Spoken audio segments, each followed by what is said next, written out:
Stuff like Nordic pre-Christian religion is documented in distant, weird sources that rather a few people have access to understand. And that means that people's own creativity very much gets into play when engaging this weird medieval material. And this counts in scholarship, by the way, but it also counts in personal religious engagement with that stuff. There aren't any elders, there aren't any established seniority which transfers criteria for the validity of knowledge and practice. All that stuff is pretty much up to yourself. Now, one very contemporary way of personally engaging Nordic heritage is New Age. And I actually wanted to make a video about New Age, but I changed my mind and decided to focus in a slightly different topic, and that's bullshit. This is a video about bullshit.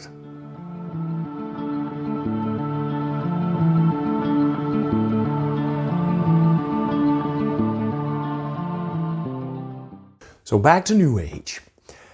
Being New Age is a little bit like being hipster, or being privileged, or being too fragile. Being New Age is this kind of deplorable thing which everybody kind of is, while vehemently accusing everybody else of totally being it. The stigma that the term New Age confers is actually interesting in itself because it contributes to marginalizing these playful and experimental and sometimes admittedly rather silly ways that people are reaching for animism and traditional knowledge. New Age was, in its inception, it was kind of a hippie branch on what is sometimes called Western esotericism, that great historical waste bucket of rejected ways of knowing that didn't comply with the kinds of knowledge that was prescribed by elites. And this is part of the background, by the way, to the way that the concept New Age is deployed as a derogatory term. As an othering. It's something that somebody else does, and I think this othering in itself is something that ought to be interrogated, and I hope to get around to do this one day.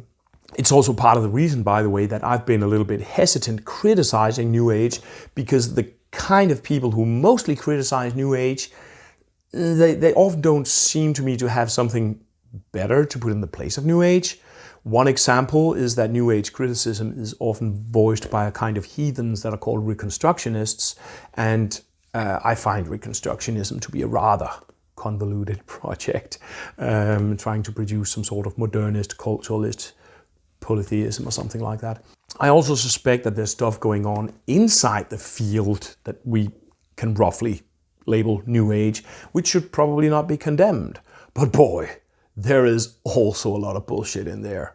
So if you have the two sort of categories, New Age and bullshit, then they probably overlap quite a bit, but they aren't coterminous, right? And in a sense, therefore, I think it's more honest, to just cut the bullshit and talk about bullshit. And bullshit is actually quite interesting. It's more interesting than you'd think. Importantly, I don't think that bullshit is this either-or situation. It's not like either you have a truthful account of something or you have a false bullshit account. It's more like gradations, You see, this is a very different way of looking at something. For instance, if you talk about pretending something, then that can sometimes result in bullshit, actually, but not always.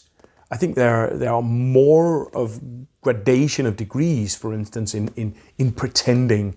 At the best end, you have right pretending, useful pretending, which creates or calls a reality into being by imitating, for instance. And this is akin to masking. When you wear a mask, you mix yourself in with something other in order to relate yourself with that other and call that relation into being through the performance of the mask. And this is high animist technology, and it should actually totally not be named bullshit at all. But it's important to have that pole in the mix to better understand this aspect of pretense. An indigenous raven dancer from the Northwest Pacific culture, he wears a mask and he performs raven into being by physically relating it with his own body. Pretending is part of his animist technology, but it's not bullshit, It's effectively relating raven into being. Okay, so what about this kind of masking? all these teenagers who babe up themselves in Viking-y ways on Instagram and paint themselves with runes and all that stuff. I mean, of course, they're totally not on the level of a raven dancer in terms of animist technology, but they are invoking something somehow by this playful masking. They're mixing themselves in with something through this pretense, right? And perhaps we've moved a bit further towards a bullshit pole, but I don't think I would label it bullshit. At the other end of the continuum from the raven dancer, at the extreme bullshit end, you have people who claim something which is directly fraudulent, like luring people to pay money for pebbles or handfuls of dirt by calling it mysteriously Viking Norse, or claiming that you have a Viking code which consists of these made-up Icelandic words for some Boy Scout fitness manifesto and make people pay into the pyramid schemes, for fake community membership, motivated by some dream of a gay fascist community of very fit, very white men who seem to like each other a lot and hate everybody else. These are real examples, by the way. But there's a huge continuum between the non-bullshit pretense of the raven dancer and the fraudulent businesses hiding out somewhere on the internet. Somewhere in this continuum of different levels of pretending, it probably flicks in to become bullshit, I guess. In the continuums around bullshit, you also find a lot of blathering, actually. A lot of talk about inner cores and inner lights and true selves and self-realization and themselves and their path and their selves and their inner path to inner light of inner core and all that stuff, You also find a lot of narcissism, a lot of self-portrayal. There's a lot of postulating of arcane, deep insights and knowledge. This always seems paradoxical to me because, would anybody with an actual mystical insight communicate it on Instagram? It seems rather unlikely to me. There are a lot of people who are teaching stuff that they probably kind of believe themselves. They're doing yoga-like stuff, waving their arms about and wriggling about, in quite hilarious ways sometimes, looking all serious. But here's the thing. I grew up on a farm.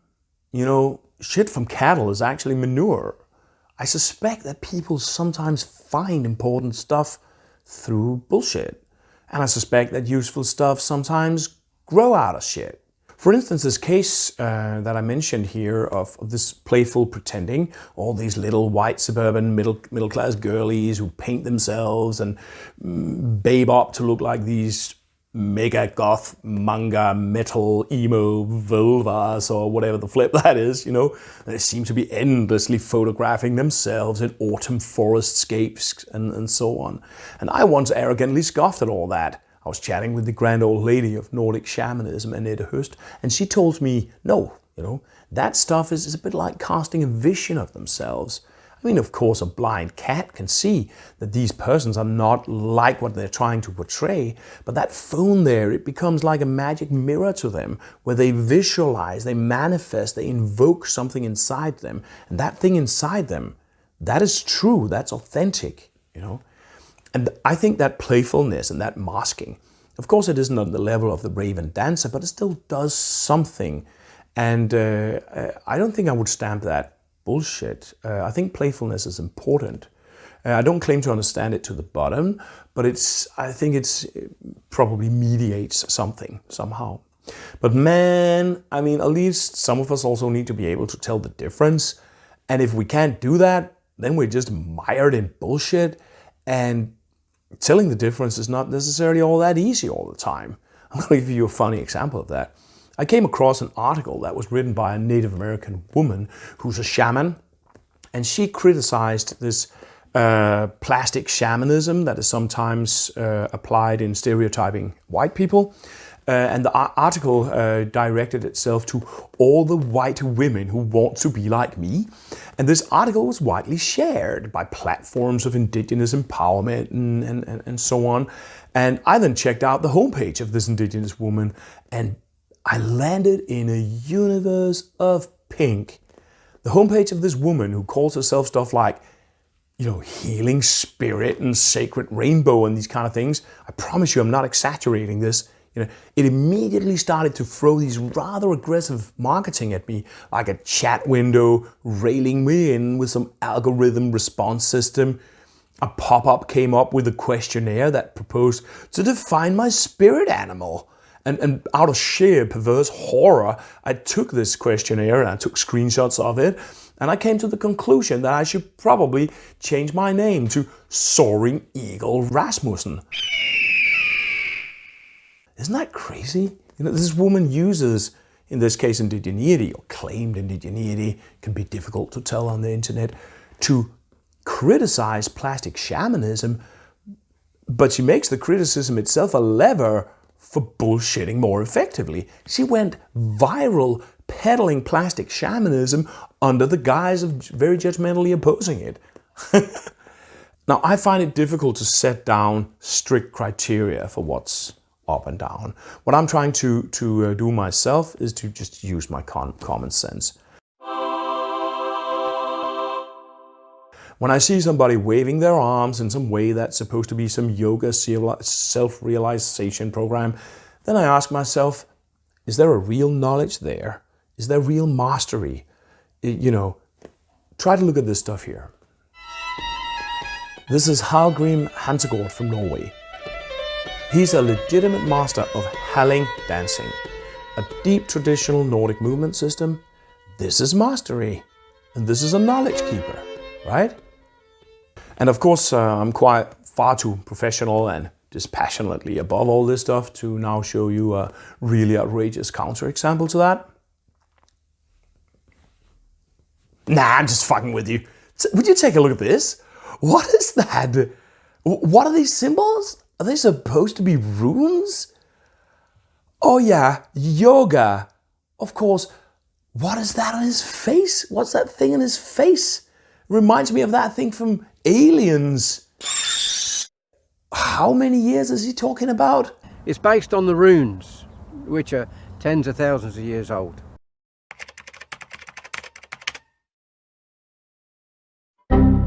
Tens of thousands of years old.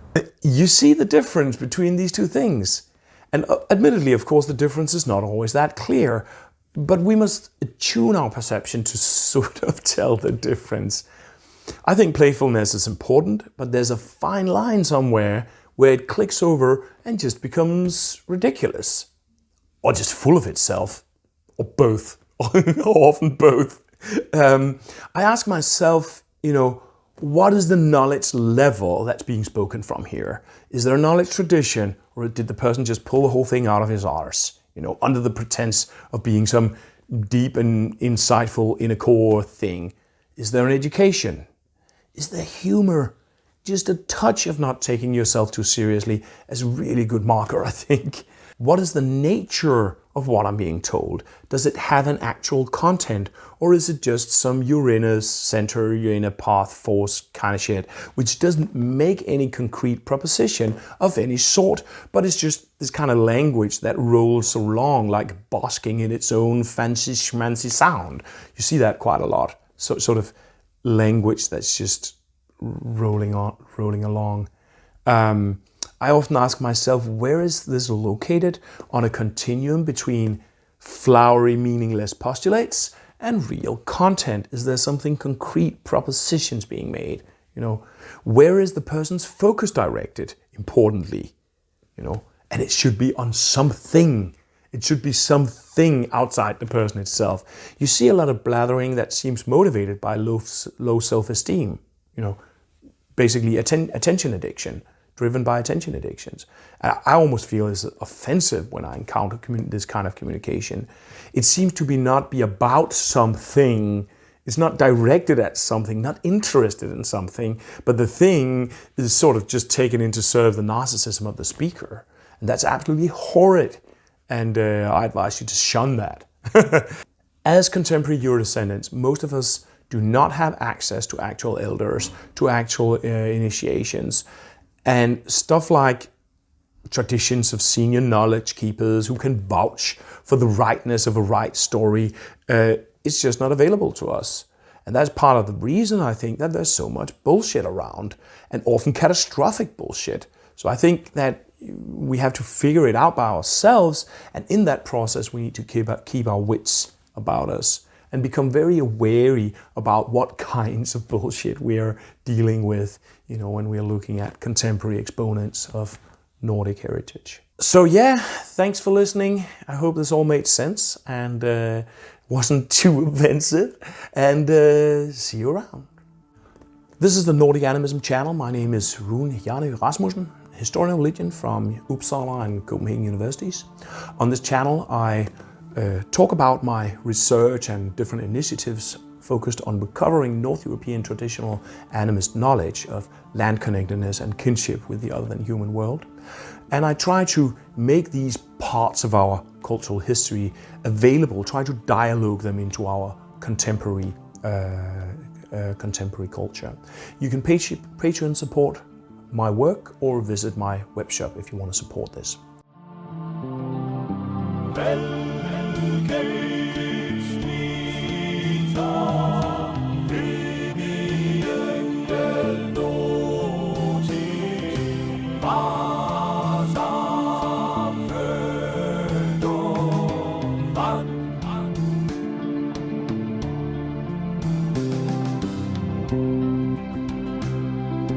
Flyga under